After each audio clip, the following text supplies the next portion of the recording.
Hello, everyone.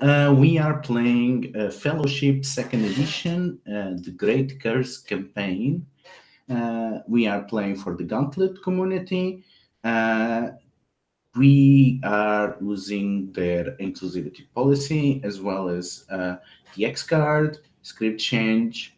We also have defined some lines and veils that are on our character keeper. So feel free to consult them or add anything that you think that might be relevant. Uh, Before we start with the campaign proper, we're gonna go with a short round introducing ourselves and our pronouns and our characters, and then we're gonna jump back into the action. I'm Ludo, I go by any pronouns, and I'll be playing Sikandari Megas, the Two-Horned, the Cursed One, the Overlord of the Harbingers, and the Destroyer of Crowns, the Beater of Tyrants, and the Bringer of Prosperity. And let's go to reverse order of the Keeper. So we're gonna start with Sebastian. So Sebastian is an orphan and part of the magical orphanage that provides services to all of the people of the realm. Lately, Sebastian has happened to be the one to provide service to a group of heroes: Pellis, Hamfest, Proudneck, and Mishmish. And he has earned their trust and joined them in their great quest. Next, Michael introduces us to Palace. Pellis the Blightbringer is a dark prophet of the Harbingers. Used to be friends of the Overlord. At this point, is standing against her. Believes that Sebastian is the only one that he's ever seen change the future, and is currently basically trying to get the wool pulled not over the eyes, but away from the eyes of all of the people who stand against the Overlord. All right, next we have Max with Chief Hamfast Proudneck. Indeed, I'm playing the mighty halfling Hamfast Proudneck, a rather elderly but still very sprightly halfling who has a tendency to tell tall tales, but is also very courageous. He rides a grey, rather elderly boar called Garlax the Potent. And then we met Eric's with Mishmish. So yeah, play Mishmish. They are a tiny little a fairy. They kind of ride a small unicorn called Eggs. Their feet, they're tiny, they're cute, and they're here to help the heroes. They don't consider themselves ones, after all. We got to the lazy line of the coast of the continent, to the sprawling city of Sanctuary, to the vast range of the Blue Mountains, and we see the last tower before the dawn, and riding across the skies, we see Mishmish and Egg. What is the favorite part of Mishmish night travels across the sky? My favorite part of riding at night, looking up at the stars. The stars are fading away as the light of day hints to come. But there is one star that is shining more bright than usual. a star that seems to be moving towards the Blue Mountains. I will follow that. As you follow that star, Egg seems to be worried. Your unicorn seems to be trembling as if being afraid of something. I will pet its neck and its horn, and I'll ask it, what's wrong? It can't speak, obviously, but what's wrong? It's trying to call me. Your unicorn lowers their head and scratches the empty sky as it turns towards some stone thing, scaly, harsh, covered in scars and runes, and with some horns that seem more fitting of a bull than any flying creature. And it's going straight towards you. Does not have to have happen to have seen you, but it has sensed Egg somehow. Shoot. Guess we don't want to meet whatever that is. I will, well, I know what I will do immediately. I will use camouflage. One of my elder, what it's called? Elder art, yeah. Become invisible and undetectable. This lasts until you attack or decide to make yourself known. Hopefully I can do it with eggs. I don't see why not, because it's kind of like a part of me. But I'll turn us invisible and stop, so we won't hit him accidentally. So you use your elder arts. Oh, and yes. become invisible. And the creature goes to where it thought it saw you, and it flies around. And you can see its ugly, scared face as it peers around. Its burning red eyes. It's a gargoyle. And you can feel a magic tug about the creature, calling it back, but it seems to resist, continuing to look up for you. And this delay causes another change. The star that was going towards the Blue Mountains stops and turns and is approaching where you and the creature are. Yeah, I think it's time to land. I start going down away from this place. Gonna endanger my eggs. Okay, so why don't you give me a getaway? So you're gonna roll with Grace. So I'm going to roll Grace, which is 2. Also, I have Poetry in Motion, a spatial move, an Elven costume move that lets me choose an extra 1 from Getaway, even on a 6-.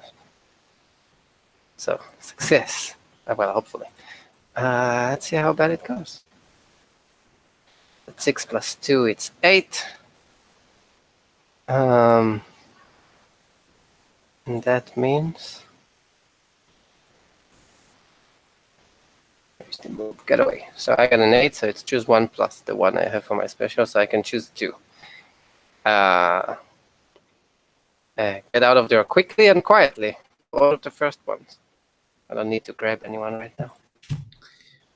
So you dive and you hide among the trees that lazily extend alongside the Blue Mountains. And from peeking from your vantage point, you see the star stops and grows dimmer, and it has a vaguely humanoid shape. The gargoyle turns around and crawls on the back of the shining figure and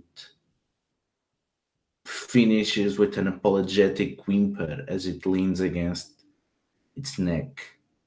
The bright figure conjures something, some kind of sphere. And it seems intrigued by something. There was magic here. Old magic.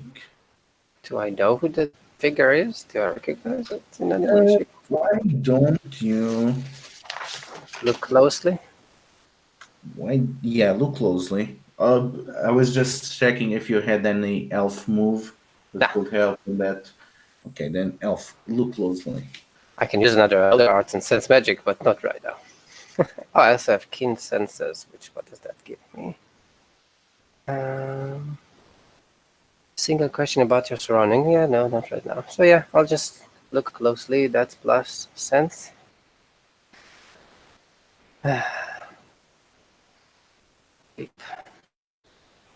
Ooh, it's gonna be good.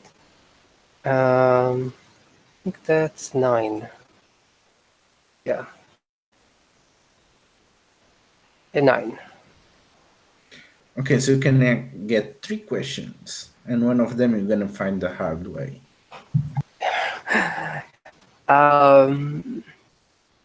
Tell me about that person, thing, whatever. What are they doing? Or I want to know who are they more than anything else. But what are they doing and what will they do next? And who are they? You look at this person, and your eyes get used to the intense radiance that they are emitting, and you notice that they are a bit similar to Palace. They seem to be an harbinger of some sort. And then you recall that Palace had 2 students, 2 that the Faeries spoke as possible heroes of a great new age. One of them was Secondary Magus. The other was Vivi, the light bearer. And this is what you are looking at. It's Vivi.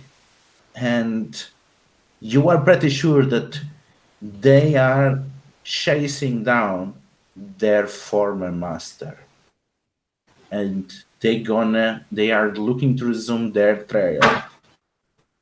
You immediately are struck by the realization that the fellowship is in danger if something as powerful as Vivi is coming for them. Okay.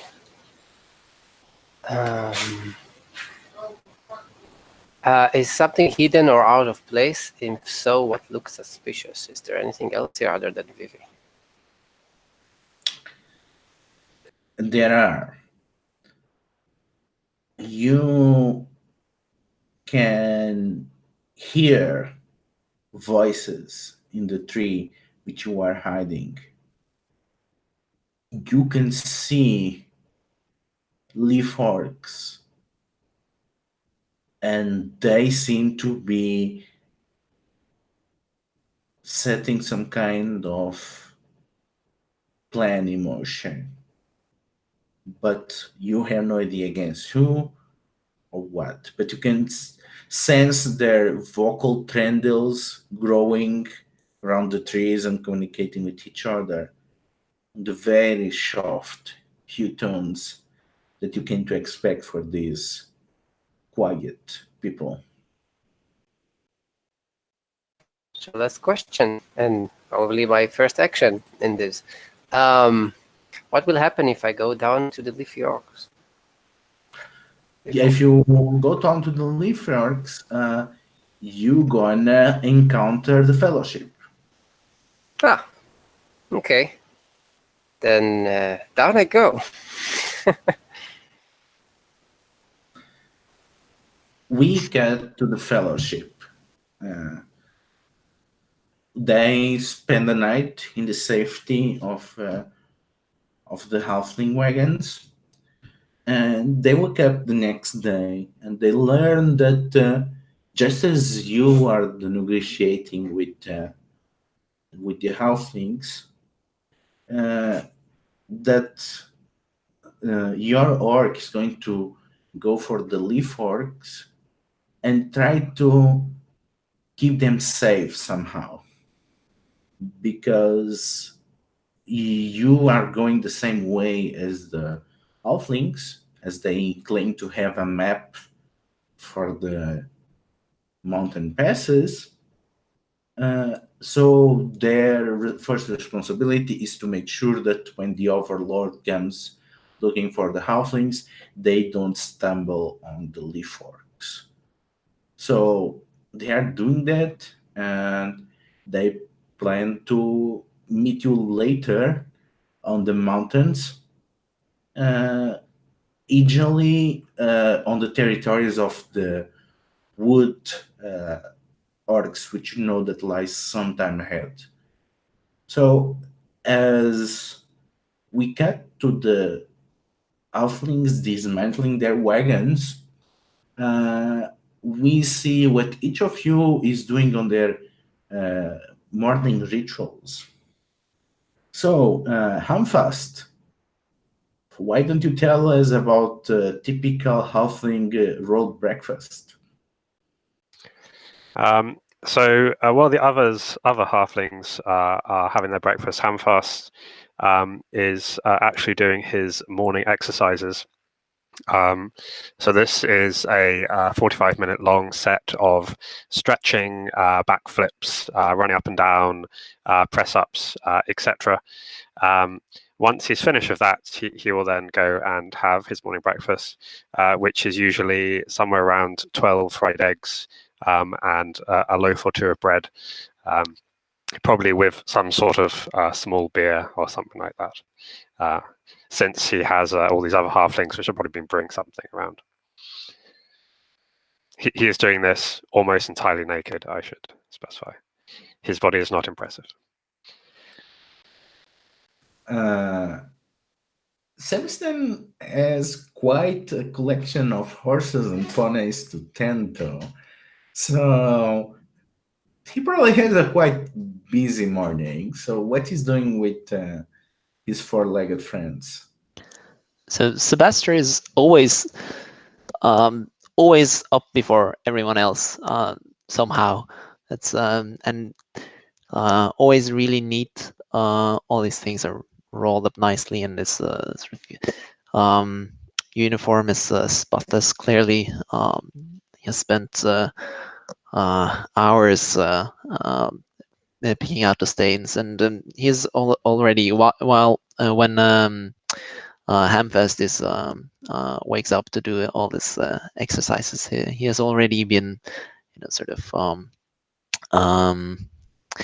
what do you call it, combing the ponies for what looks like quite a while. Sort of doesn't make sense. There are not that many hours in the night, but somehow he's always prepared, and his sort of started making some lunch or for some breakfast for Hamfast. Put his clothes in order, so eagerly awaiting the awakening of Pellis, and so just always ready with the little things to make everyone's day a little bit better.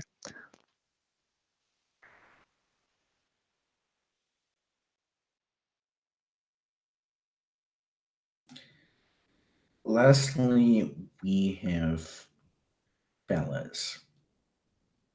You were, for the first time perhaps, or the first time in years, you have been this close to the Blue Mountains. And there is some primordial power here. It seems that these mountains, they exert mass even in a metaphysical sense. You can feel that the strands of fate, they bend as you get closer and closer to the mountains. And you have one of the most strong prophetic visions that you had in your sleep. What do you see?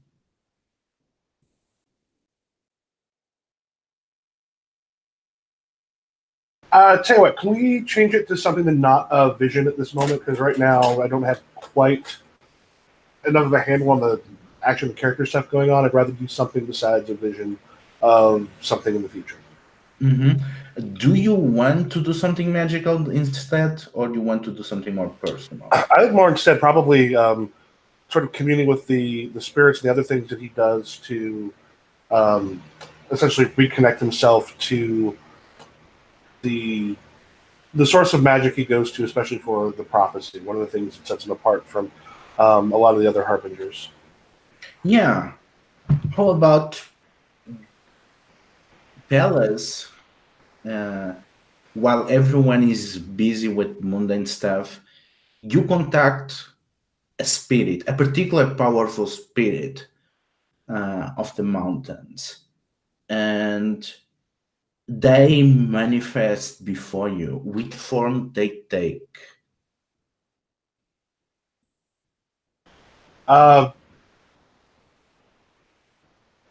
think that they sort of almost grow up from the earth in front of me, similar to the gargoyles that the harbingers have, but much smaller. As they sort of speak, sort of appearing there, and essentially asking about other dangers on the mountain, stuff like that.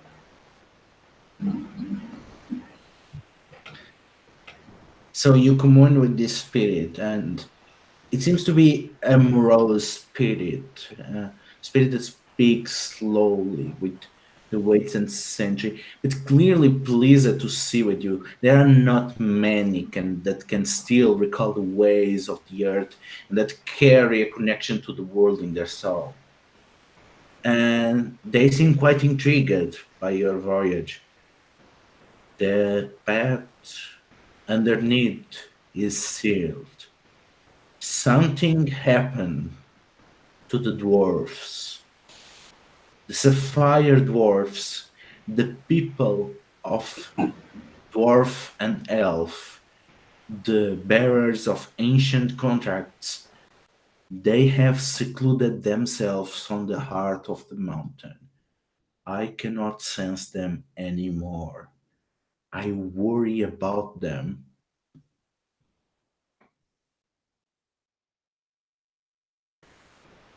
How long has it been since they've been here on the mountain? They've been here for centuries and centuries. They came here from the sea, from even beyond the range in which I could sense, from what little of my power stretches underneath the waves and where the kraken steers. They came, they answered my call, and they found my heart. And there they learned the secrets of the elves and kept them safe within my heart. And now I cannot sense them anymore. I never felt so lonely.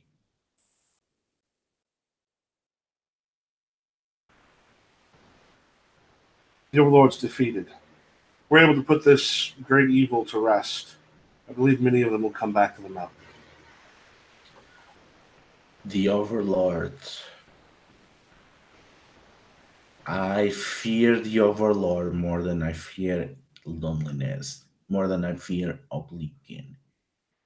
Whenever the Overlord walk, I can sense a shadow, something familiar, something like me, but wrong, as I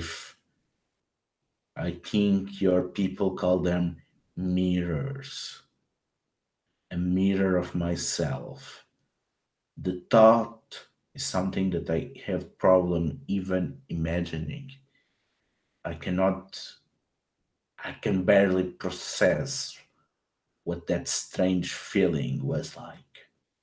Perhaps you Blightbringer, perhaps you can make sense of what my age's head like mine cannot. Where did you feel this mirror? Everywhere the Overlord walks, and even fainter when their minions stretch. I felt it near the heart, or at least I thought I did. That's when everything went silent and I stopped feeling myself. Sikander's great power is that people see in her those parts of themselves that they wish were better. One of the reasons that when Sikander speaks, her tongue reaches so many hearts is that they recognize that part of her. Sikander is near to carry a part of everyone who's around. That's the mirror that you feel. It's a lie. It's a dangerous one. It gets inside of you and makes you think that this is someone who has perhaps greater power than she does, and definitely a greater pull on your own heart and destiny than she should. Sometimes the best thing to do with a mirror is to break it. I can feel the pain behind your words, Wizard. I'm grateful that you are willing to subject yourself for the good of this world and all that live in it. I fear for the Azure Dwarves because if even I can feel that mirror, what can happen to them? Please, Pellas, if you can find your way to the people which I welcome in my bosom, and you can save them from the Overlord, I will be eternally grateful, and I can reveal you the secret that the elves left within me, and I believe that can help you against the Overlord.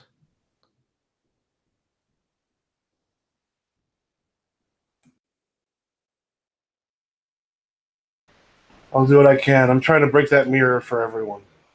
I spent too many years polishing. Okay, so how about we take a break? We take 5 and yeah.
So Max, have you been with the Gauntlet long? A month or so. Not very long, maybe a bit more than a month. Month or so? Month or two, I guess now. Yeah. Oh, joined about the same time I did then. Okay. Been in many games? All of them with Ludo, I think, so far. Not that Oh. many. The kind of the times I can play are like very, very limited. Especially being sort of GMT. So, how about yourself? Well, I think this is my 5th game or something. So yeah. Well, 5th session, I should say. Okay, yeah, probably about similar to me then. Yeah, I'm in Norway, so time zone is about the same then. Yeah, it is good to do. I used to have like a couple of groups locally, but they're far enough away that if we're gonna like drive now to get that and then play and then drive now back home, just don't have time to fit it in anymore. So it's cool to be able to do a tight 3.5 hour kind of thing. Yeah. Okay, so after the camp is left and the wagons resume their travel, there seems to be a familiar presence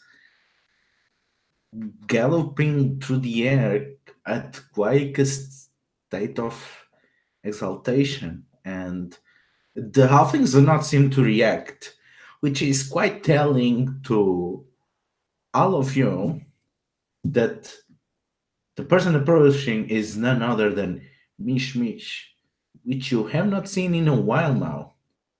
And Mish Mish, you finally found them. They were like the Leafwork said, they were working with the halflings to make the cross through the Blue Mountains. So, and as far as you know, they don't seem to be prepared for the arrival of Vivi.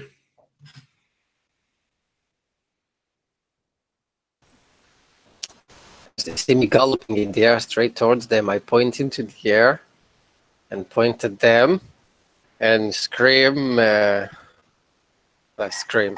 I have a very high-pitched voice as a fairy, and it's like, Vivi! And I don't think I need to say much more.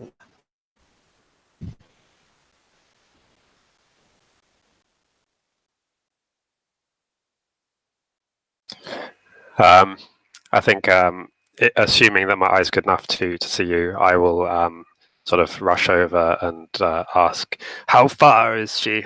Is she just behind? Right above the trees. Very close. Obviously, I'm only visible once I get to them.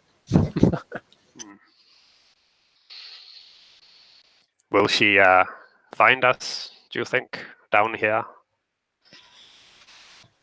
I guess I'm reaching you by the time you ask that, and I'm slowing my air gallop. I think she already knows we're here. Or at least that I am.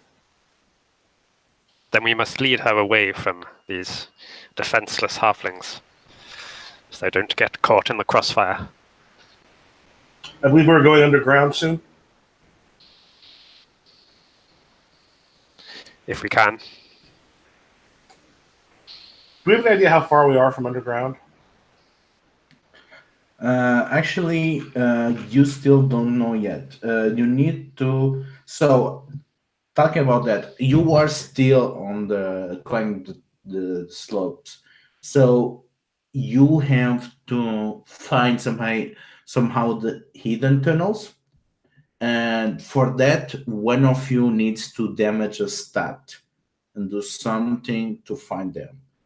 Or you can use the map that the halflings have and you go above ground. So basically, one of you has to find the passage, or the halflings have to use the map, depending on which road you want to do. it probably makes more sense for me to be the one to use magic to find. Is there a I just highlighted stat if it's damaged? Yeah. Okay. So this case is a lot of times when especially when the deeper magics are cast, like from my mouth, like a bit of a smoke and mist pours. You can sort of see shapes and such forming in it. That sort of start to call it up, and inside there's like tunnels and such being shown into it as my eyes go white, and I am brought back into the deep magics, to see a path that will take us into the tunnels. And through it, when I come out, I've damaged my grace. I have been hurt, or just just feel a little more disconnected from my body. And so magic has a rising place in society, but it also has been strongly correlated with the harbingers. So, Palace, how do you think that people that are not of the harbinger culture, and especially a group that has been heavily persecuted by them, like the halflings, how do you think they would react for something like that magic? Well, we've definitely played up the mystique of our magic, and making. I mean, while it can be rather powerful, always making it seem a little more powerful than it is, to make us seem more dangerous. Probably one of our great weapons has been the magic of the harbingers. So, in that case, I'd imagine it's those who know me better are probably kind of okay with it, but it may be hard not to be a little bit nervous seeing this power, which I wouldn't be shocked if there's for those who've been enemies of the Overlord, the idea that the magic corrupts.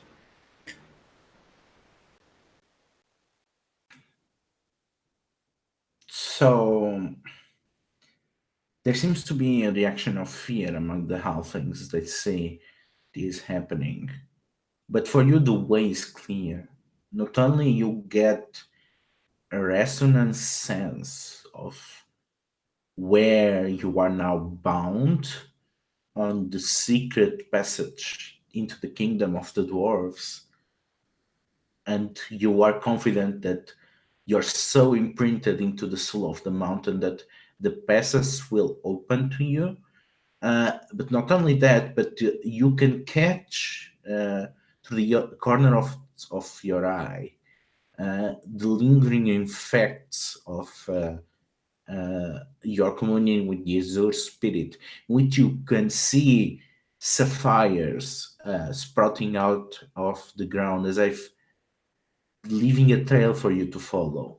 Of course, if anyone was actually to go and look for them, they would see that it was just some trick. They don't actually know pressure gems around. It just a trick of transformation for the spirit to guide you towards the dwarves. Am I the only one who can see it, or can other people? You can see it, only. Okay. Unless, Fellas, my auto map is working. basically, yes.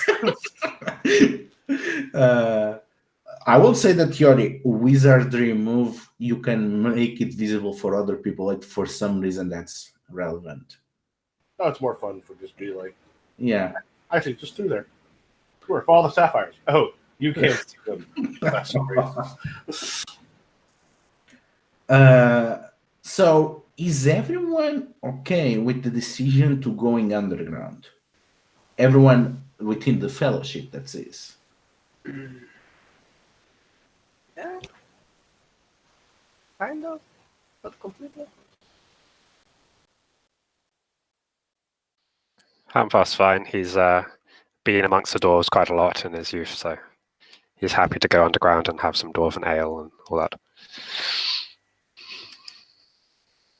Yeah, Sebastian just follows along wherever Pellas and the others takes him. However, the halflings might need some reassurance. Hamfast, your cousin approaches you and I don't know what to say. I thought we were going to go through the passage. You know, wagons don't travel that well with internals. It's easy for us to get stuck. Do you really think this is a good idea? Oh yes, my friend. Don't worry. It's much safer and warmer down there. The pass at this time of year would be very cold and unpleasant. Anyway, you can leave the horses, or maybe take them in as food. But yes, everyone will have to carry some of the supplies down through the tunnels. But it's definitely the best way to go.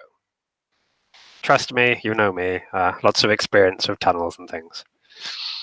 Why don't you talk sense to see how they react to that?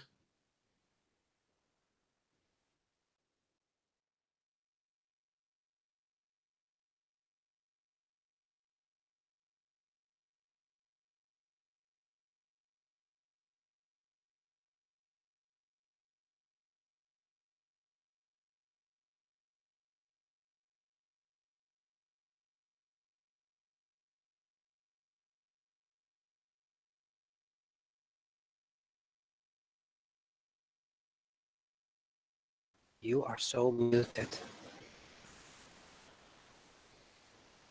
Sorry. Yeah, I was surprised there was quietness suddenly because someone was talking to me from outside. I was like, did I not hear? Is my name called or something? Then I saw your mouth moving. So yes, they do what I ask. What is your approach anyway? So I guess talking sense, I suppose. Kind of Yeah. explaining this is definitely the most sensible way of doing it. Okay, so you detail your plan. Okay, so you gone on a tall tale about that it's the best place, the kingdom of dwarves, that desert dwarves will welcome them like the other dwarves in other times helped their clans. And while they seemed their original idea is to just take the long path through the mountain trails and eventually make to the steps and whatever lie there. It seems so distant and outside of the reach of the Overlord. They are okay with this. So I actually got a 9 with sense, so I also owe them a favor. Oh, you owe them a favor. Okay. Okay, this is interesting. This is a nice thing to hold them on that. Okay, so let's say that they gonna have to probably abandon some horses, and your cousin is looking at your very fine horses that you have, and he's making a mental note for later. Maybe ask something related. So it's a family member anyway, so anything for a cousin. So, Mish, the hidden kingdoms of the fairies, are they underground or up in the skies?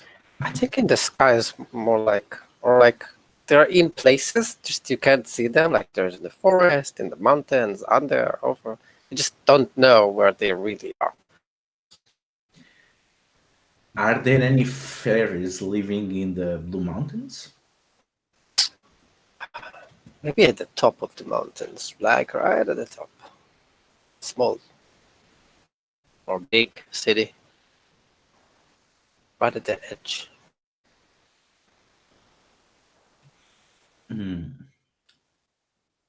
As you approach closer and closer to the dwarf passage, more and more birds of prey seems to be tracking the wagons.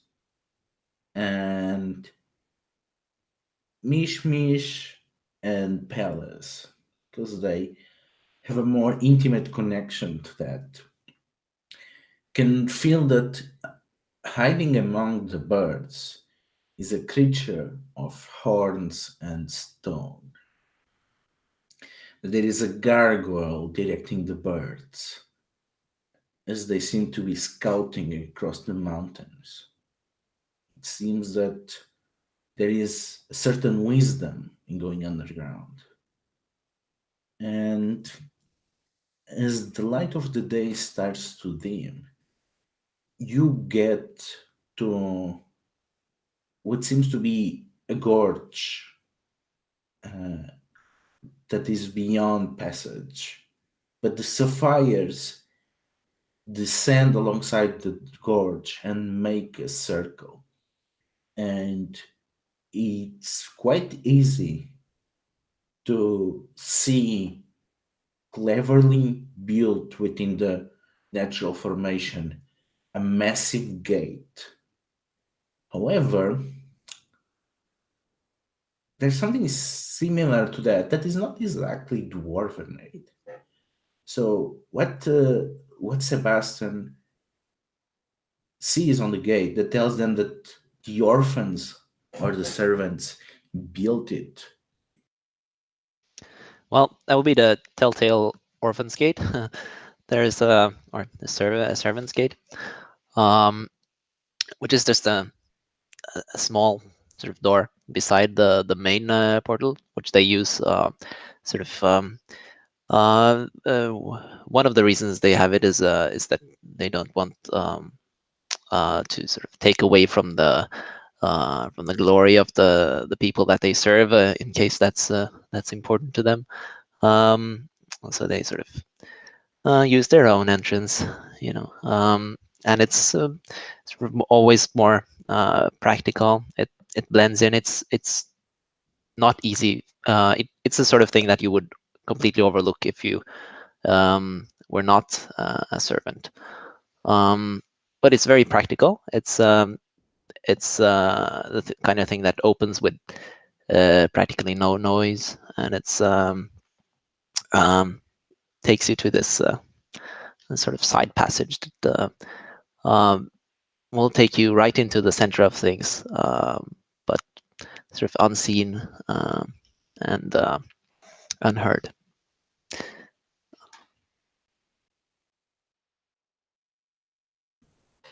So perhaps the best way to make within a forgotten or isolated kingdom. Now, Palace, you know that if you approach it, it will open to you.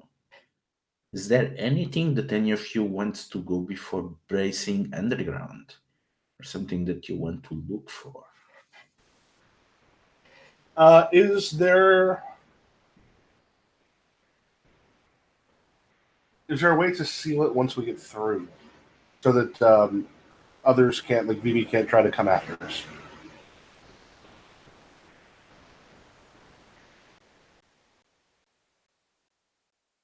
I would say that is something that, because we don't have a dwarf, I think you're gonna have to look closely to see if you can find a way to close it.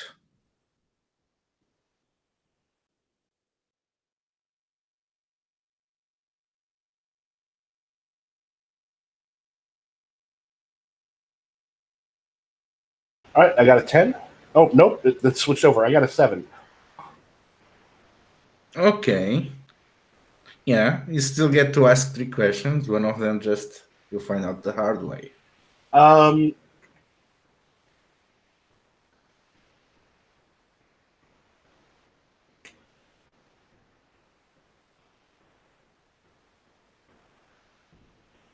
those? What'll happen if I place a magical seal on the door when we go through it? You know that if you leave a magical seal, whoever goes through will have to overcome it. It's true, but if one happens to be familiar with magic, especially Harbinger magic, they can detect the seal and find where you disappeared.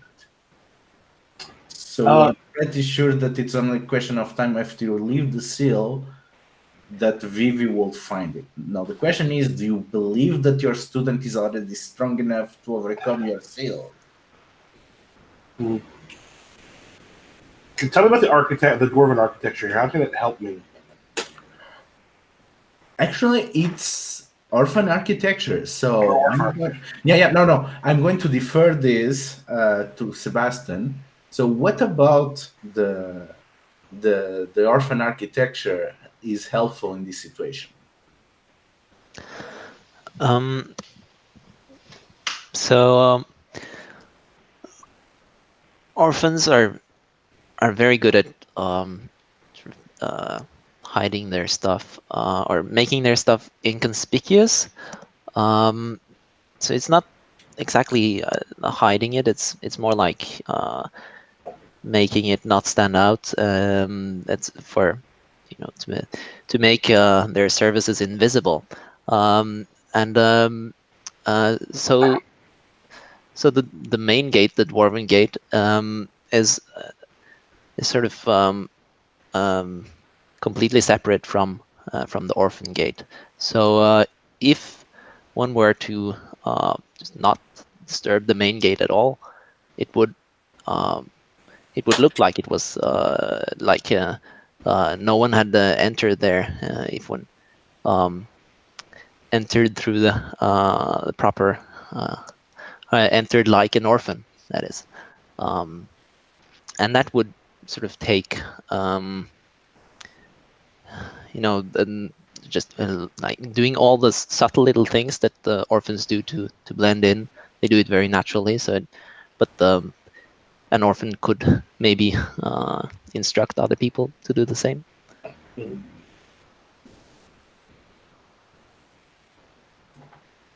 I don't really have a third question on there. Okay, you can save it for later on the tunnels. So, considering this information, when you put them, you get a very clear idea.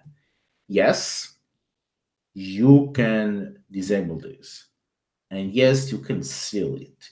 The question is, you, as far as you can deduce from this outcome, you have two paths to do that. You either make a magic seal using your magic, and that risks being discovered by Vivi, even if the passage itself it's not, or you can play to the quirks of the let's say discrete effect of the servant engineering, and you can cause some strategic damage that makes sure that nobody will be willing to try to use the tunnels as a servant world.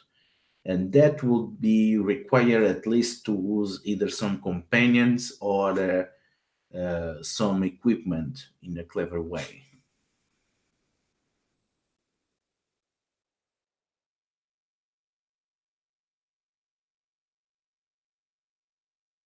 So, sort of what does the door look like? Is it like a big sort of, it's like a metal gate? Is it like a stone gate?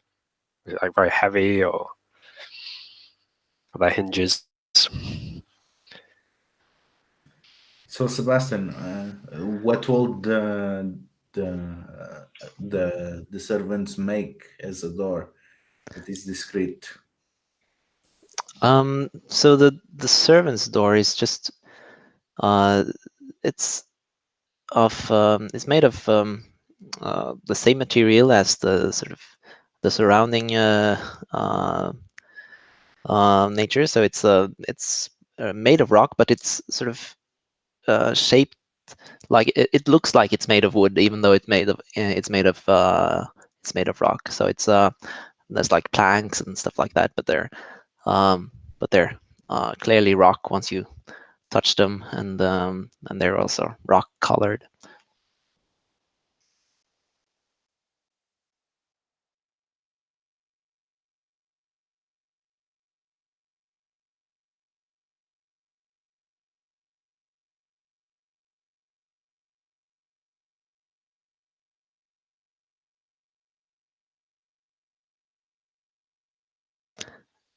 So I wonder if I should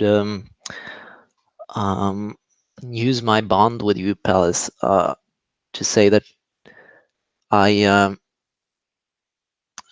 when in your service, I once kept something from you, some a sort of magical artifact that that's capable of would be capable of collapsing the tunnel behind us, and that you told me to keep it safe, and I kept it safe. I kept it with me, and then you just forgot it. I I think had my tunnel collapser with me. God, I think I left my tunnel collapser back in my lab. God, what I'd give for a tunnel collapse. What's this? What's this? and so I think that's so I erase my bond with you to use that because my bond is useful. And I'm not sure how you feel about me keeping it on my person. Maybe just that's convenient, or And how you felt about it? Okay, so this is going to be some pretty epic transformation. So basically, the halflings, it takes a while, but they slowly make across, and they start to lead torsos as they go ahead.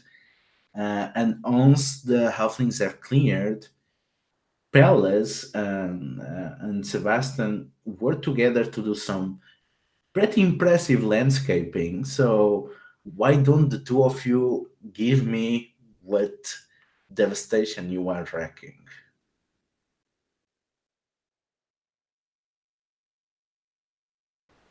So something you were talking about, like collapsing the tunnel behind it.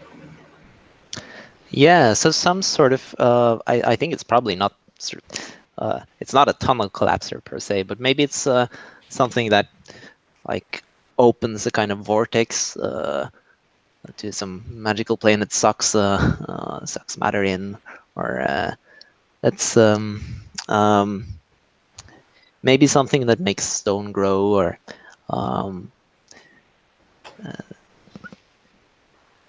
so some sort of fairly powerful artifact. But Yeah, it might be something to be able to kind of pull in energy and then kind of weave it into like a thing that once you use it, it kind of stays there.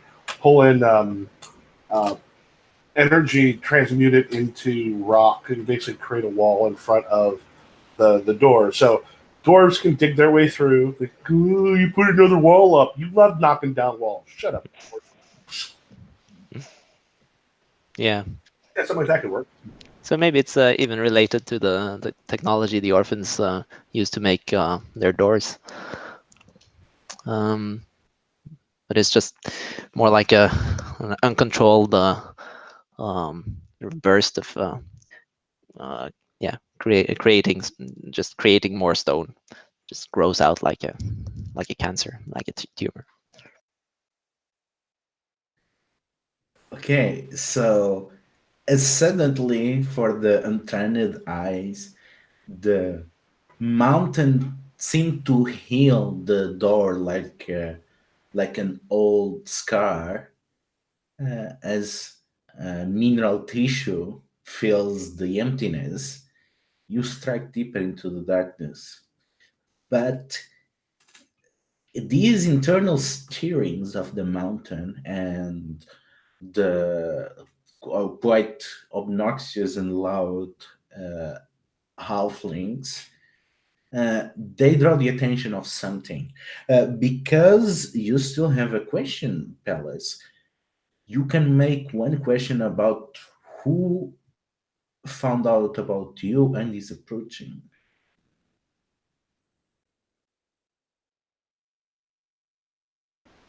I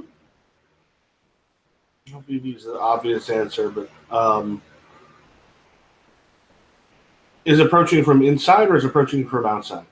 Inside. That you know. Yeah. How about the sealing up of the wall alerted the dwarves? Perhaps they know certain types of magic, so they have something to kind of detect it. But it's let the dwarves who live here know that we're here. But what do you ask about them as they Oh. approach?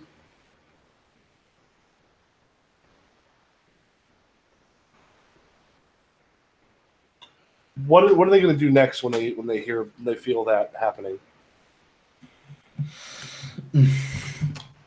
They gonna activate their defenses because they don't expect it to be friends.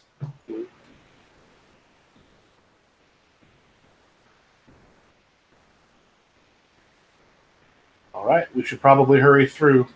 Won't be long before the dwarves discover we're here. You start to hear clicking noises from the walls. And you know already with alert that they are reading some of the hundreds of traps that permeate the mountains. And because you were forewarned about that, you can deal with them ahead. So the series of defenses are going to count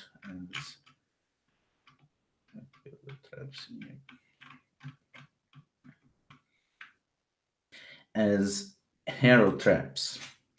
So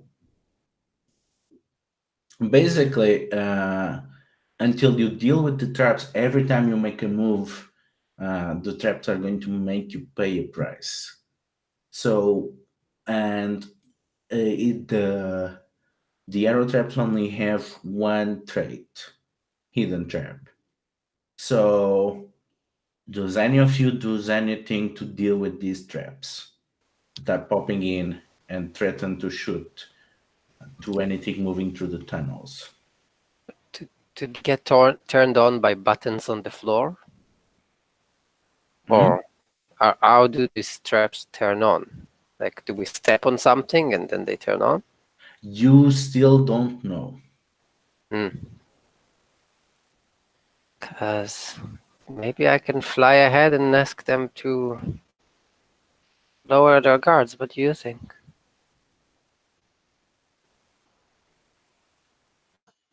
I think it's dangerous to go alone.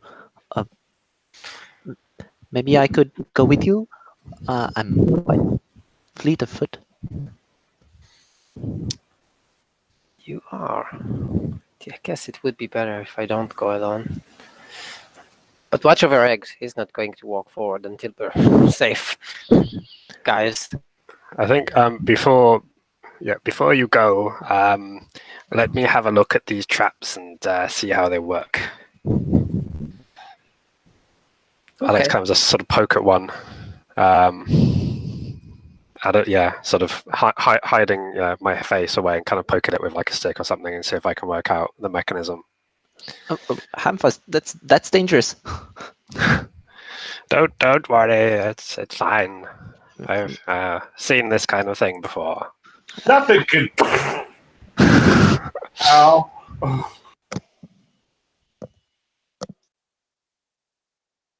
Okay, so what do you pay the price with to look closely to the traps?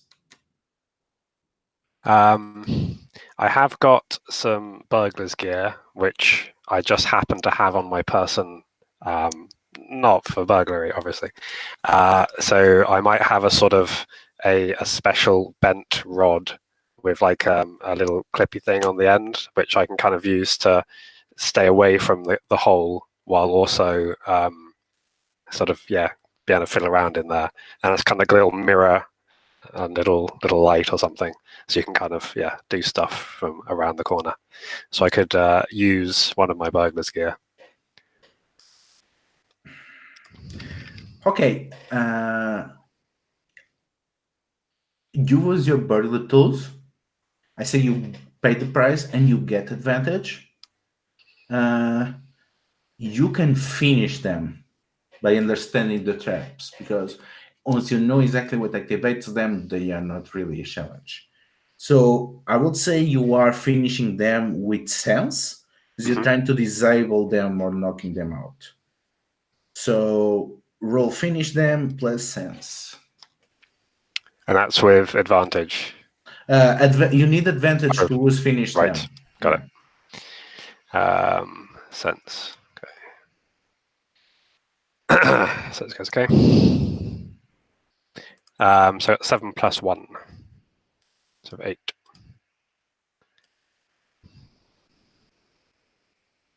It's actually not bad because you deal damage to them and lose advantage, but because they only have one stat, one damage is enough. So you managed to understand the pressure mechanisms that are used, and by causing an early triggering of them, you manage to have to wait until they reload, and that's during this time in which you move. But of course, they have more traps. And then we cut to Mish Mish and Sebastian, which are working together to get closer to the dwarves.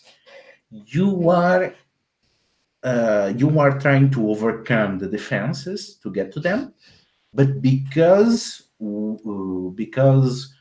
both of you have bonds with each other, you're gonna try to do it with hope. So one of you roll overcome, which is plus blood, and you roll with hope, so you roll 3 dice and keep 2. And I would like to add that since we know it's a pressure thing, I'm going to use my pixie dust so he can fly, just as I can, so we don't touch the floor. And I have this the move. It's dangerous to go alone, so I can roll with sense instead of blood when I watch over someone's back and keep your eyes peeled. Keep my eyes peeled. So I guess I should roll. Yeah, you roll. Just don't fail. I have -1 blood. I'm not a fighter.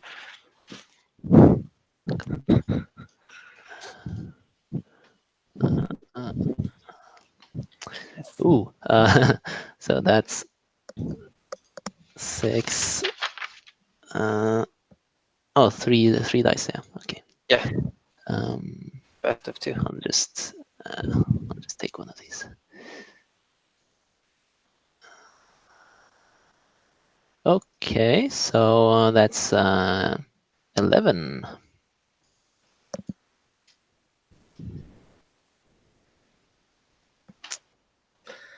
Okay, so yeah, assisted by the pixie dust and trusting on each other, you manage to make through the various steps. As you can hear them activating pits going underneath you in the darkness, and you can see the busy scaring of feet, and you gain advantage over them, and you see 3 dwarfs that they are in very poor shape. They seem malnourished and wearing ragged clothes and covered only with broken gear and crossbows and pickaxes, and they seem to be running from you in the dark. And you manage to overcome their defenses, and you are close to them. They know that they don't get a very good view of you, but they know that they cannot beat you, so they are trying to flee as fast as they can.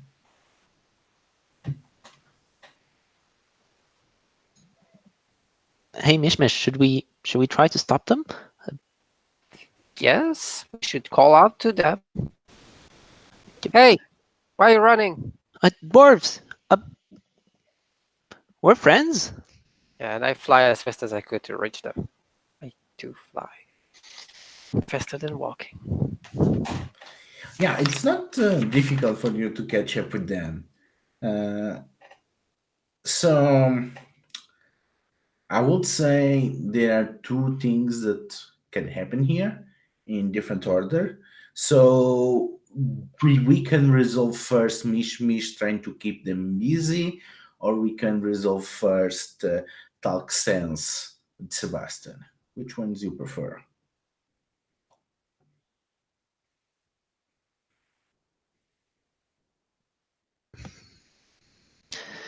Well, I guess we could talk sense. So Yeah, I have food. I look malnourished. I have quite plenty of food.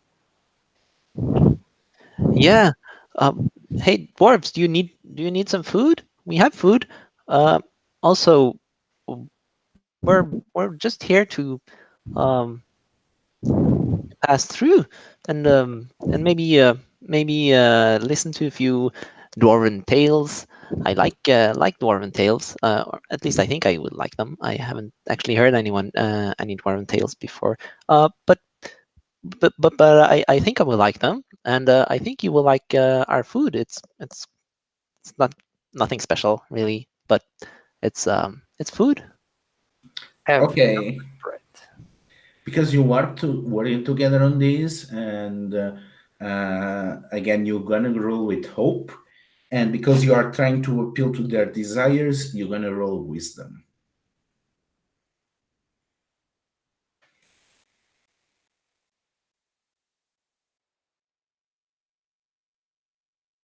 That's actually a 12. Woohoo! I could have rolled that. I have +2. It would have been 14. So the dwarves stop and they turn around and they seem a bit confused by Sebastian. And you're not dwarves?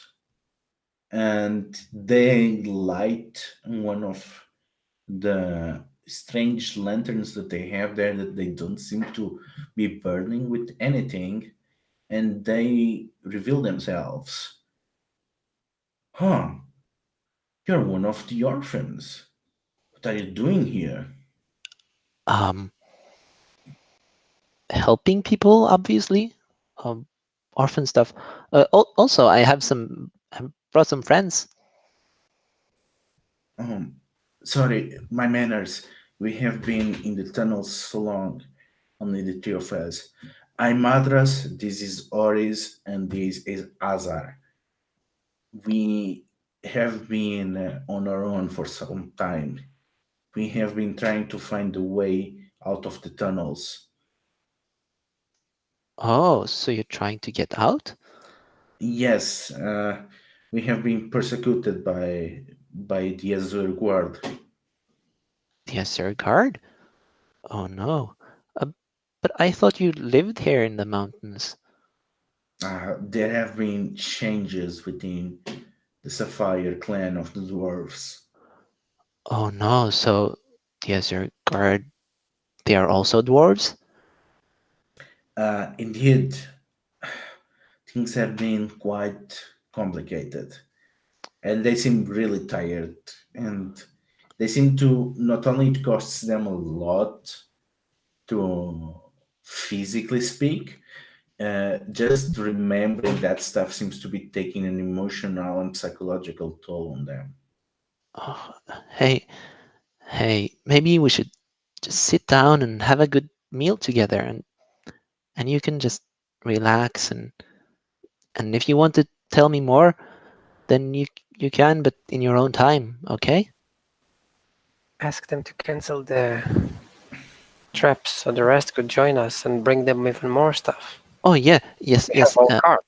Uh, and if you could be so kind as to disable those nasty little traps that you, or those very well put together little traps that you have in the corridor back there, just so our friends could come join us, and maybe we could make a campfire together. Um, share some stories. Underground fire bed. Okay, so you bring the three dwarfs back to you, back to the halflings and the rest of the group. No, we want to bring the rest of the group to us. Well, yeah, yeah, because the traps are disabled and you are able to progress, and soon you meet up, and everyone is quite tired. I mean, it's probably the end of the day, even now if you have been traveling at the night. So pretty much it's time to make camp, and you set camp, and everyone seems to be very curious and apprehensive about the prospect of these dwarves as well as the words that they have to share. So let's take another 5 minutes break and then see what the deal is wrong with Mother and the other two.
So, Ludo, is it okay if I call you Ludo, or Yeah, it's fine. have you run Fellowship before? Actually, no. It's one of those games that you really need to commit, to actually play. It's not like you can just pack it out. And because the second edition came out and I supported Kickstarter, okay, now I have to play it. So I decided to try. And yeah, this is my really first time with the system. So I'm still trying to learn it as I go and trying to fiddling with it. Yeah, cool. It's Yeah, quite different. I mean, than what I expected. Yeah. Compared with other PBTA games. yeah, it feels kind of different. But and the Overlord playbook, have you sort of does that impact the way you GM in a big way, or? A lot, actually. I still did not get to use it today because no rules have been missed. But yeah, it impacts quite a lot, especially once the Overlord starts leveling up Hmm. and getting plans in motion. Then it really changes stuff a lot. I look forward to seeing that happen. Yeah, I want to see exactly what Sikander is going to do. Yeah, it's a very cool concept. Okay, so Ares is going to join us a bit later. So we see Madras with Oris and Azar on their side as people are camping, and we get back to Madras doing a short summary. We were working with the woodworks. There is a big project for their survival that the dwarf kings they swore that they would help, but unfortunately something happened during our time. We and other engineers we returned home to our families, and we found out the city in the state of martial law and strange masked warriors in the streets. And we learned that a group of merchants had uh, f- joined forces with someone else and seized power. They captured one of the kings while the other retreated to seek the help of the wood orcs. We tried to get back, but the way that we know that goes to the lands of the woodworks has been closed off. There is a small army there blocking. So we were trying to take the long way to an old servant passage that must be around here. We need to take back our land. We need to take back Sapphire. Otherwise, and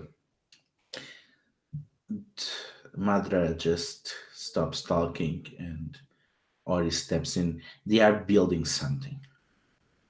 We did not linger enough to know exactly what, but they are building something. And it's some kind of gate. Oh, And this is with the help of the Overlord's people. There's the dwarves on their own. Why don't you? Because they don't know, but you might be able to infer from the way they are describing. So that would be speak softly. So, and the answers that you're gonna get are the things that you can infer from what they are talking about, giving your better context. Oh, I've got a +2. I'm going to reroll my dice down there. Eight. Also, sorry, you have hope because the entire fellowship is working together on this. Then I will re-roll one extra one. So I've got 2 4s.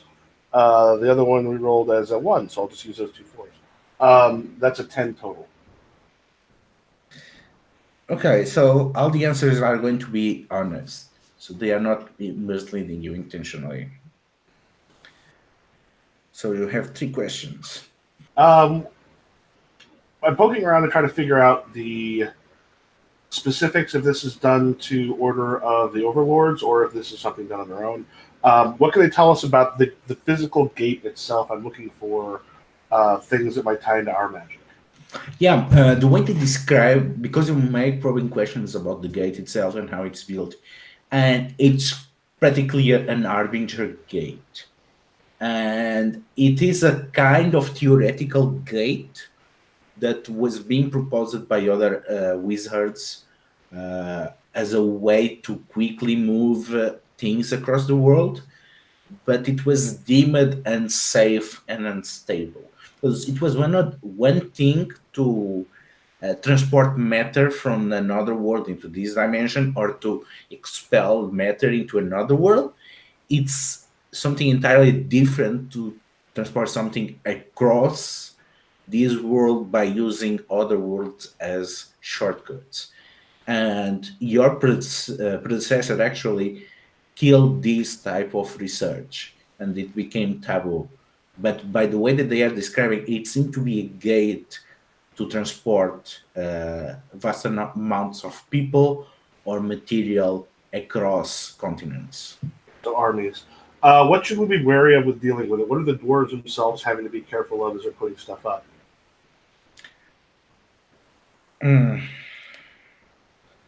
So you want to know specifically on the dwarfs, right? Well, as they're building it, what are the things people are being careful of? So, considering what the spirit of the Blue Mountain told you, that they seem to be cutting them from the world, it seems that a lot of the primordial magic around the city of Sapphire seems to be dying out from the loss of the connection because that connection is going to be bypassed by the gate. So you fear that the very laws of the nature and the primordial magic, that the very building and of the city themselves, they might be at risk. And if they get far enough in building the gate, they might start to change those laws and compromise the engineering projects in place. So that can destroy entire swaths of their civilization if left unchecked. All right, I'll leave my other one for right now. I'll just turn to them. I'm like, they're building a portal that can bring armies and a lot of material across the country instantly. They're also cutting off the people of the mountain from the mountain spirit itself. It's dangerous, and if the Overlord is able to do this, this entire area is going to be besieged instantly. If the Overlord conquers that, the king will never be able to liberate the city, and the woodworks will be in danger, and then it will be all the people. There will be no refuge other than sanctuary. Cannot allow that.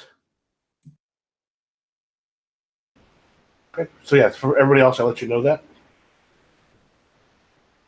And how many of these engineers are not caught in the city? There are a few that are working with the wood orcs, and they will be willing to assist the king. But on the tunnels, there is the 3 of us. Yeah, there are a few more that might be not aware of what happened. Maybe the people that have been tending to the Titans, that safeguard or passage to the steps, maybe those still have not learned about it. And the Titans are impressive machines of war. Even the Overlord will fear them. And the people, how do they feel about all of this? They've been doing something to the people. I don't know exactly what, but they were not themselves. And Azar just buries his face. My family, they did not seem to recognize me.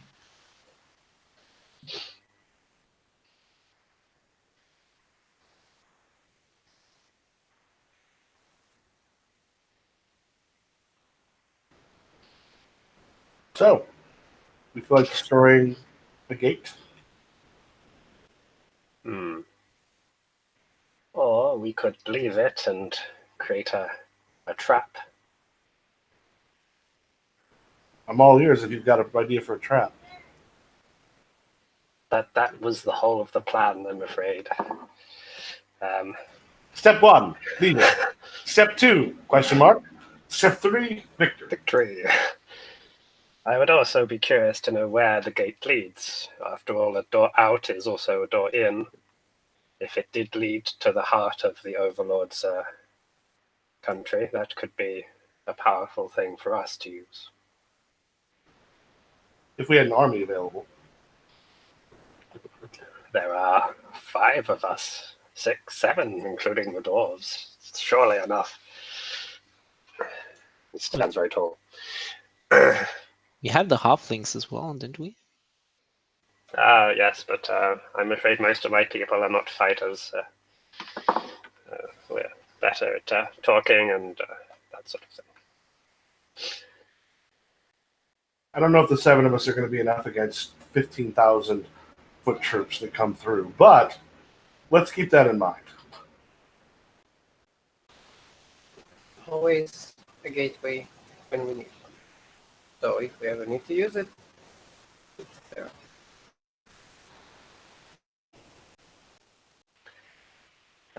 Pelas, you've worked with these magics. Is there an easy way to break the gate or somehow sabotage it so that it would destroy anything coming through, maybe? Or send them to another dimension?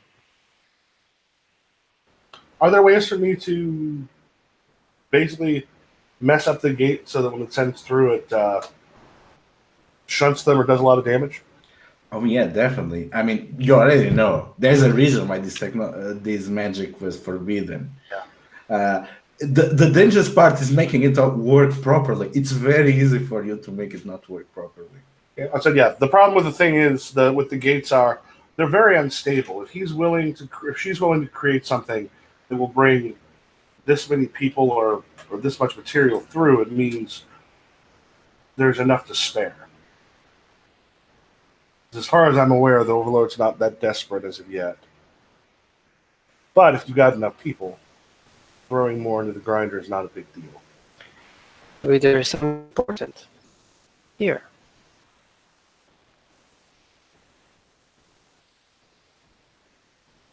There's somewhat, it cut out a little bit. Or maybe there is something important here that she's very interested in, willing to endanger her, whatever. But possibly willing to lose whatever's here. What's Because in here? if it goes through and it doesn't work correctly, which is a big possibility, anything from here might get lost or destroyed. Maybe it's very important. Or need it quickly. Could also be that.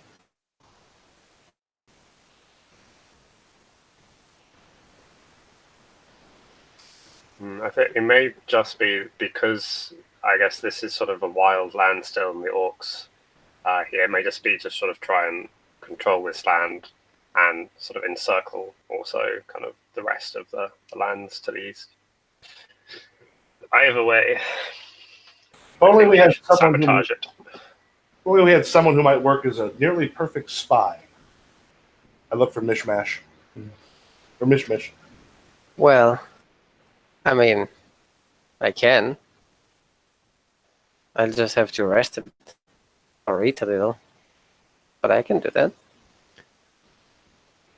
Are there orphans working on this this gate? Is this one of the projects that the orphans are a part of? At least not on this side of the gate.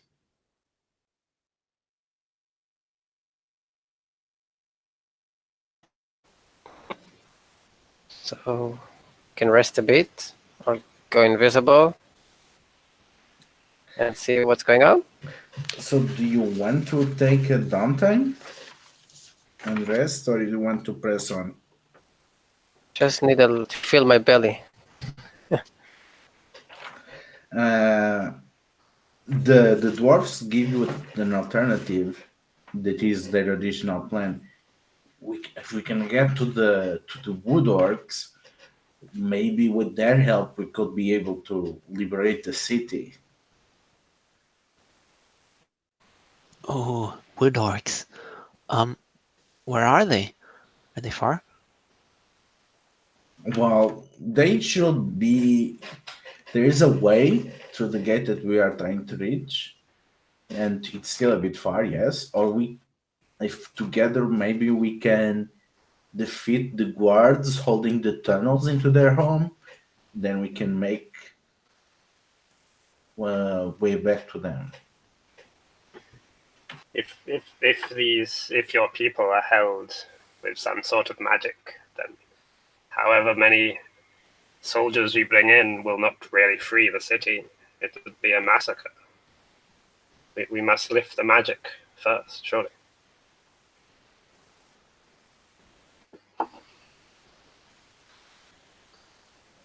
But shouldn't we also have?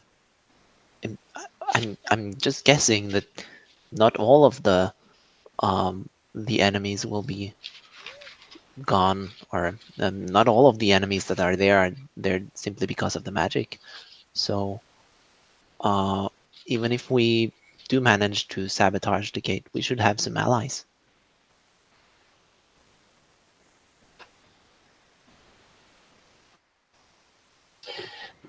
I feel we need more information before we make our final choice, maybe. More information is always good. Always good. So, are you going to fill your belly before you proceed, or are you going to advance and do something else? Well, I want to sit and talk with the dwarves at least, and share the food that I was talking about. Okay, so you are forging a bond with them. Yep. Okay, so you forge a bond, so you get dwarf engineers as companions. Actually, my bonds do not make people companions. It's on the fast friends move. Because I do not have enough pull with the fellowship to recruit people.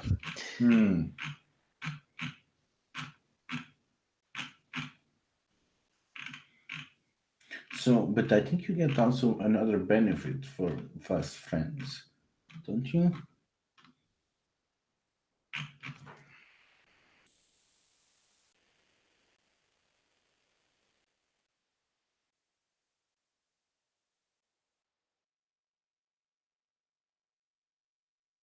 Oh, so I can have an unlimited number of bonds, and I gain a bond with anyone I spend a scene with, if I want, and or anyone I speak softly with, and they will think well of me and try not to harm me. Okay, you get a benefit indeed. You don't get them as companions, but you have a bond with them, which you can use for the French, the power of friendship move. So it's also precious and useful. More, you can command lore about dwarfs now. That is a great benefit to have. Yeah. So should I just make up a bond? Or? Yeah, just add that bond with the 3 engineers. In order to, what does it say? When you fill your belly, remove a mark from one of my spells. Do I need to use food for that? Because I'm not healing. Just not sure.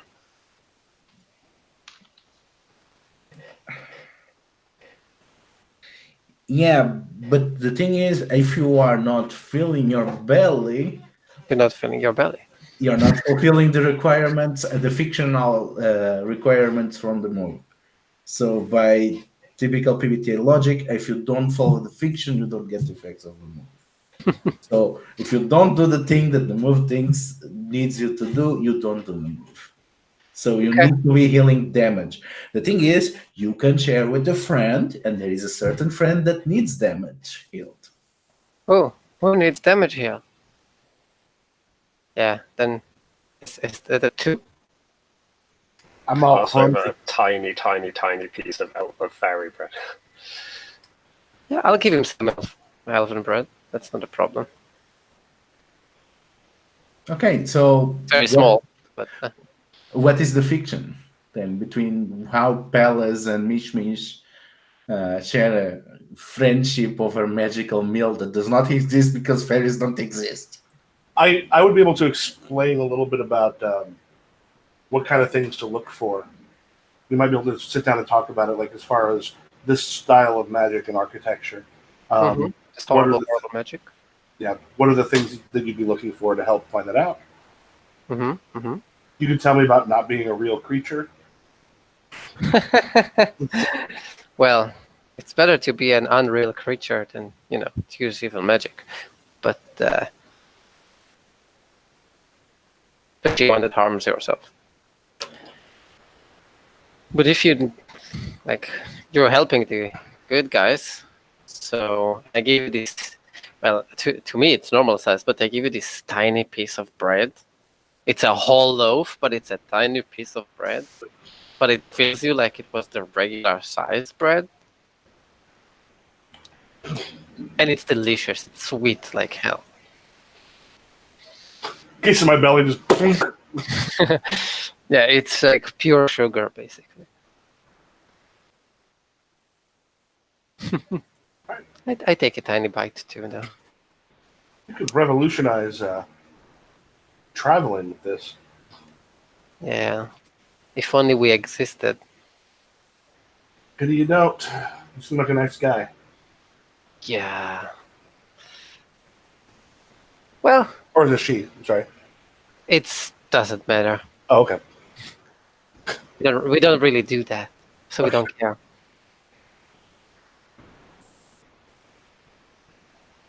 What do you think the dwarves are thinking about saying me? Think they're thinking they're elucidating? Well, if things go badly and you appear, they might freak out, and that might give you a chance to escape, or they might decide you're a thing they need to attack, in which case you could die. So, okay, They want to be. And if one somehow senses, well, can always put them to sleep.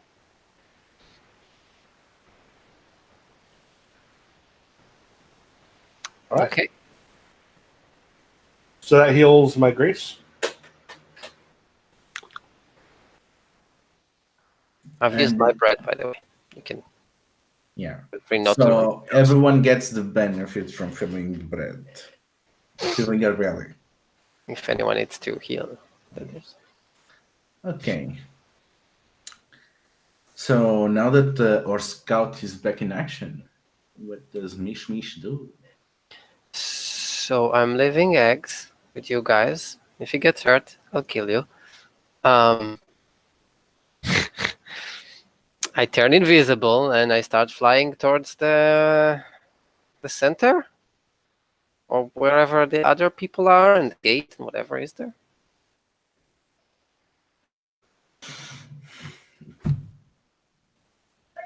Just to be clear, are you getting close to the city proper?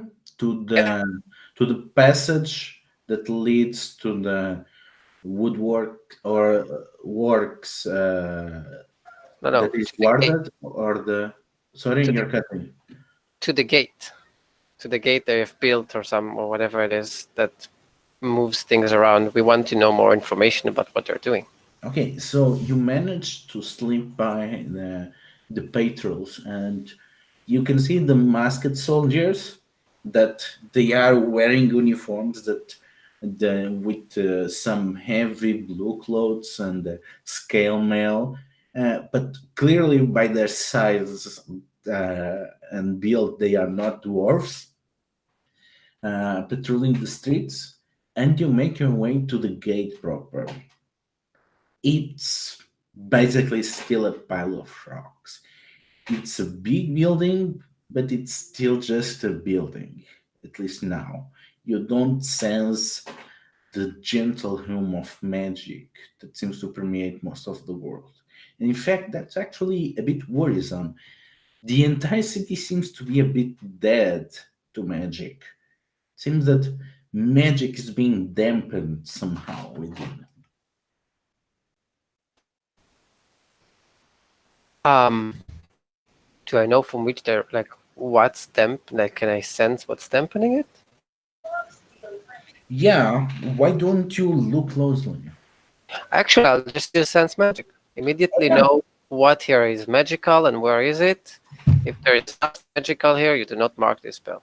But I guess there is. Well, that is not magic, but not in a way which you will not mark it as well. Because you can sense the place is entirely dead to magic. But it's dead beyond the normal background levels. And you can see massive, massive uh, stone styles put in top of certain buildings, and these seem to somehow be dampening the natural magic of the Blue Mountains. And when you get closer to the gate, you can feel that all this is done in an array that makes sure that there is not even the remotest spark of magic within the gate. Someone is going through a lot of trouble, causing a lot of damage to the natural connection of this place to the earth, just to make sure that nothing activates magic near the gate until it's done. I wonder why they're so scared of magic around the gate before it's turned on.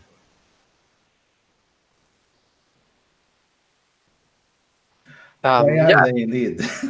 yeah. I start looking around, listening to people, trying to understand what's going on. Like I'm just look closely, I guess. Okay. Look closely. I will do my best.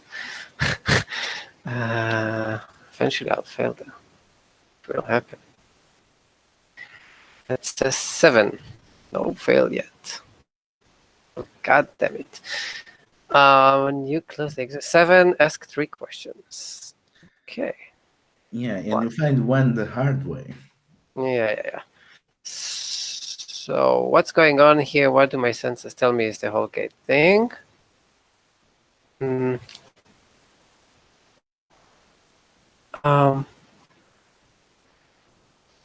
Tell me about the people walking on the gate. What are they doing? What will they do next? You see a bunch of people that they seem to be dwarves, mostly. Except some of them seem to be some of the mascot guards, and they seem to be carrying message in and out of the places where the dwarves are working. And they seem to be building 2 gates, actually. You have the gate that is pretty visible to everyone, and there seems to be a big chamber underneath, which is actually holding some kind of inverted gate, and that one seems to be hankering the power of the first one. So it seems that they are deflecting the feedback that the gate should suffer with this fox simulacra of a gate that is connected to it. So they are doing this to somehow cut the ley lines of the region and then reconnect it in a way which could create this this weird system which has one gate anchored to different dimensions at the same time. It is some kind of insane wizardry and artifice that you never heard of someone doing it, be it servants or harbingers. This betrays some other intellect at hand. Okay. From what they're doing, is it easy to understand how to turn on the gate? Or is it a complicated spell or something? Oh, you know the easiest way for well, it's like it's like a metaphysical dam, and if you stop the metaphysical dam, all of that power is going to flow in and activate the gate. That part is easy, and you understand that. If you deal enough damage to the Steelers and Untown, that will probably happen. The problem is activating it with a particular intent will be extremely hard if you get this rush of energy. Okay, but if you want, we can technically blow the whole thing out, basically. Yeah, that part is easy. It's like blowing a dam.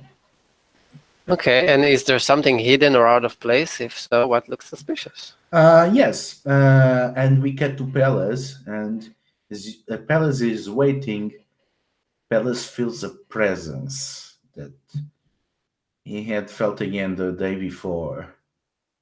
He knows that Vivi just appeared at some point underneath the Blue Mountains. And that's who Mishmish sees. There is a big pyre near the government palace of the dwarf city of Sapphire, and there is an array of 7 enormous mirrors reflecting the light. And again, the shining radiant figure of Vivi comes forth from the light.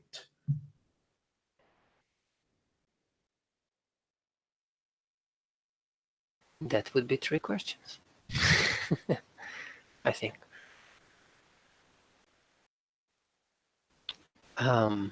Okay, I think I got enough information.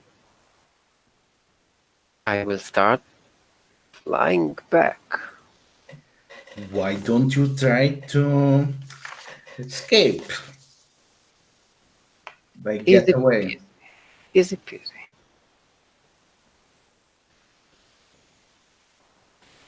Easy peasy. I thought. Oh, wait. 5, 6. Oh, that's Grace, right? Getaway is Grace. Yeah. So 7. I get to choose 2. Oof.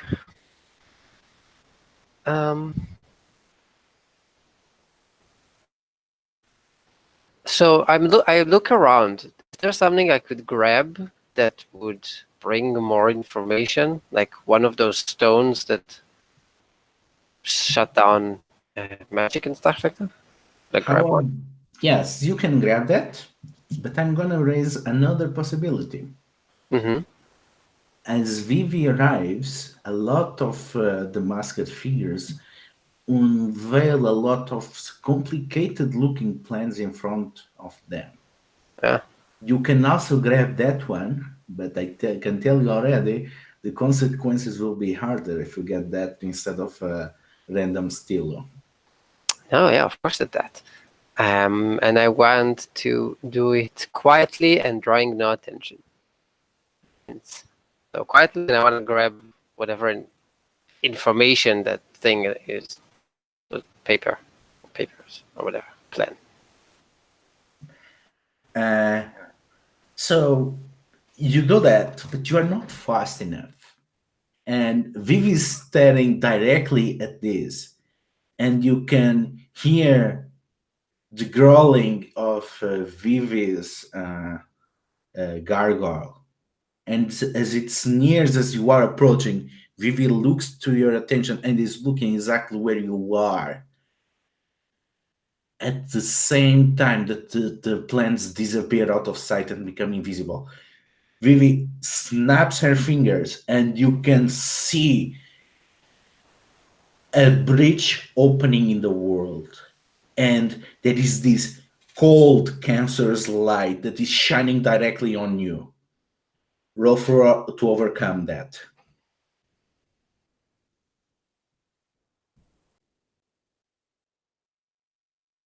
I will roll, but with what? Blood. God damn it. Okay. Overcome. No, she is not my enemy. But do I have anything else I can do? Nope.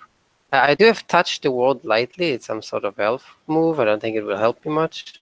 But I can walk on things really softly, just in case it helps me anyway. Let me just double check then. That's gonna end up really good. It says like you can safely walk on top of snow, across thin ice, precarious ledges, top of held weapons, run along walls, trees, blah blah blah blah. Anyway, I got a 4. Okay, so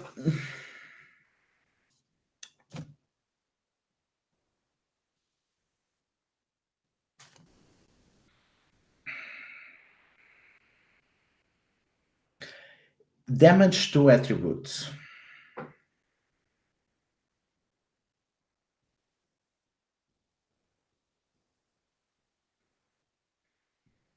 Okay, how does that work? Basically, you mark 2, or you can use armor to deflect some of it. No armor. Okay, so I will mark courage because I'm definitely not. Where do I feel? And now, the thing is, Harbinger magic always causes collateral damage. So, Pelas, what effect this strange light of distant stars has on the environment surrounding them?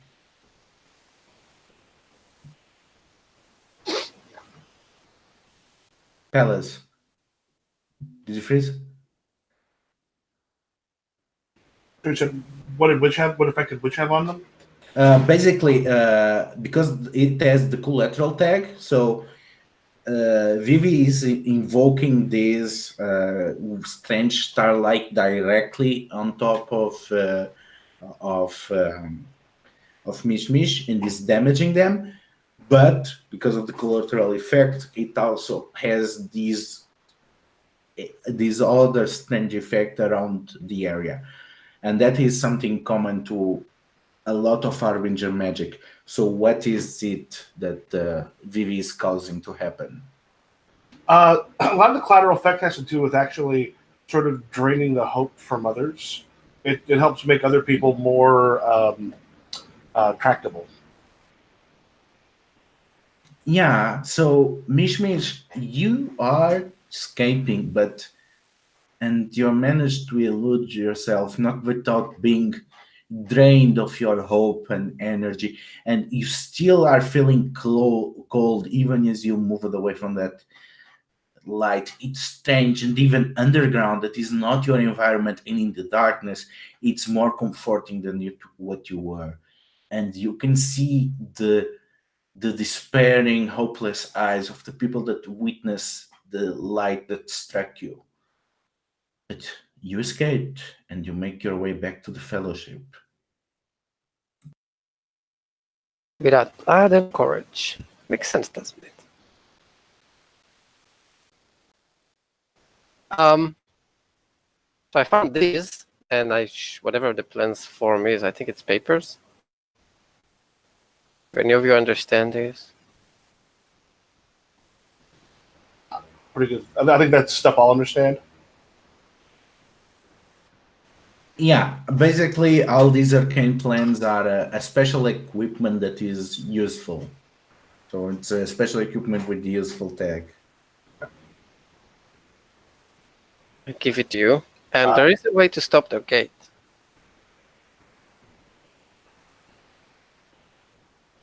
That down real quick.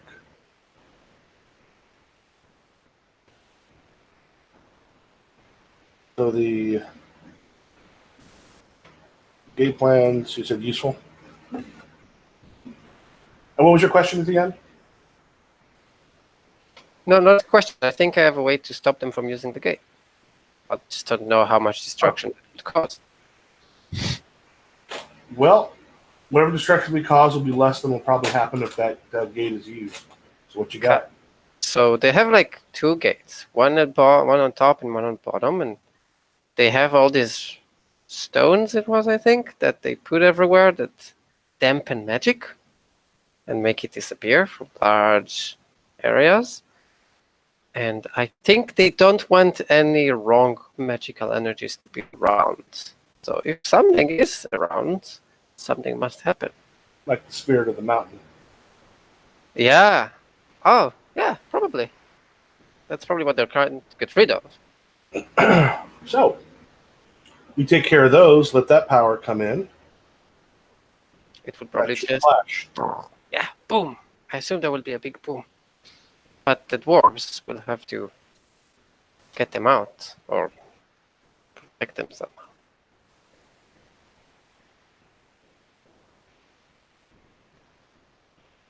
Well, I can probably. I'm assuming I can probably do some stuff with this. I can actually destroy it using one of my abilities. If y'all want to work on the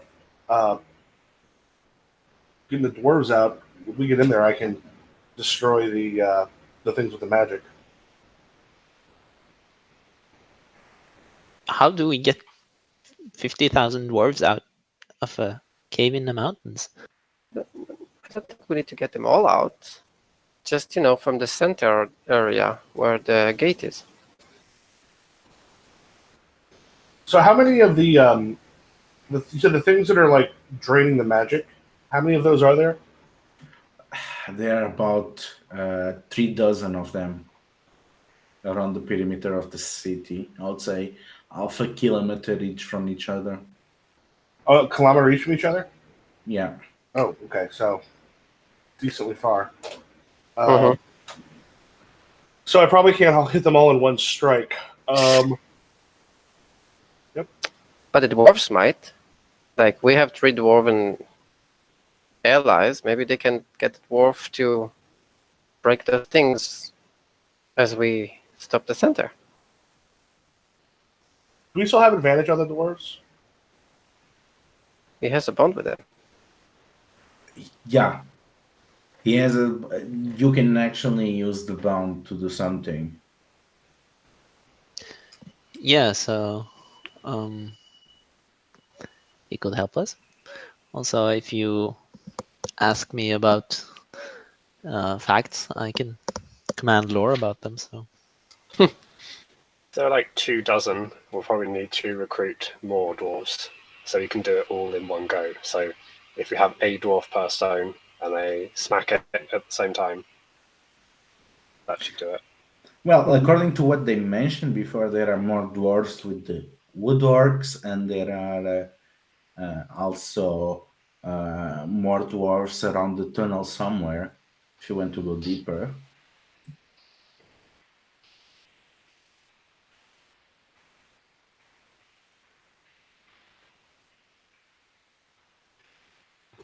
Okay, yeah, let's recruit some more people. Also, I know we're about 10 minutes out from like the 3 hour mark that was on there. At about 10 minutes or 10 or 15 minutes after that, I need to take off so I can meet a friend for lunch. Okay, I think this is actually a perfect cliffhanger. If you decide to go to the wood orcs or the tunnels, then we can open next session going to that. But unless anyone has anything that they want to do now, Aren't the wood orcs the orcs you just came from? leaf orcs. Oh, those I were know it's leaf similar, but Yeah. Okay. yeah. We may also need to worry about Vivi, who presumably knows we're here now. Yeah, she knows. She knew before, though. But she can easily be handled.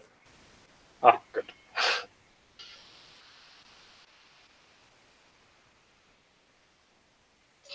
Okay, so which direction are we going next session?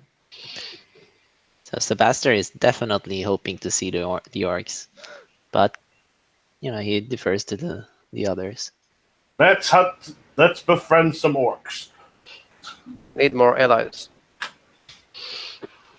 Orcs it is. Okay, so let's do the end of session move. Okay, ask the fellowship these 3 questions. Did we save or protect the community in need? I will say definitely you save at the ass of the halflings with the traps and everything and avoiding going up. So Although I guess they're still in the mountain, trapped inside with. yeah, but their situation is definitely improved compared to last session, in which they were starving, sick at the end of the leaf orcs. Did we strike a blow against the Overlord? That will be when the gate blows. Did we learn more about the world and its peoples? We were literally introduced to the Faeries, so yes. And the dwarves. So for each yes, the group can choose 1. So you can choose 2 of these, and you can choose more than an option, more than once. So refresh 1 piece of gear, heal 1 stat, and you can level up.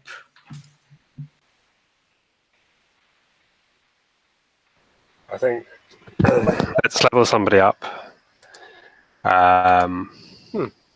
What do we get? And then does anybody have gear they need to heal?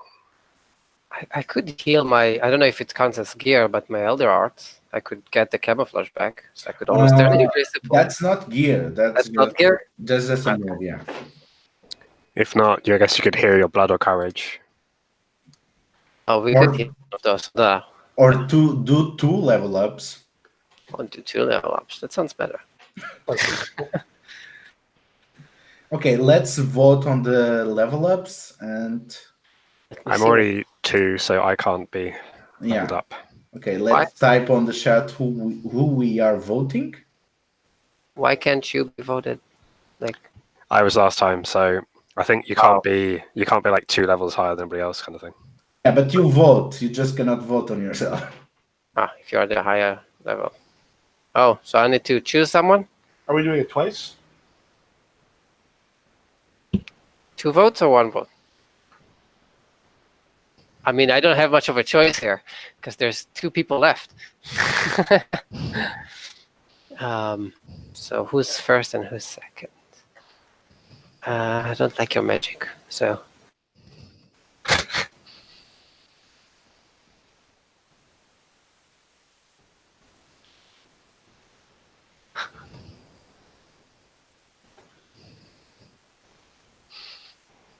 So Okay, so Palace levels up. Now we gonna have a second vote between Sebastian and Mishmish. Well, I can only vote for him, can't I? Well, you can definitely vote for yourself. Just rude. I'm a rude person. But I'm new. Might as well just wait. I have some cool powers. Okay, so Sebastian and Palace level up. Okay, so quick stars and wishes. Anything that you want to see next session before I end up the call? Want to hit something? Yeah, I think opening going against the guards between the tunnels between the orcs will be a good opener next session. I want to make someone fall asleep. Yes, like, I want to make Vivi fall asleep in particular. That would be fun. Yeah, just like one hit. Fuck. Yeah, I cannot wait to see how Vivi is going to interact.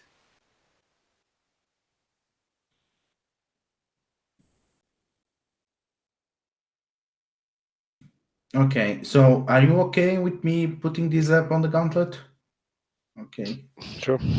Have a nice rest of weekend. See you next time. See you next week. Bye-bye. Yeah, bye. Bye.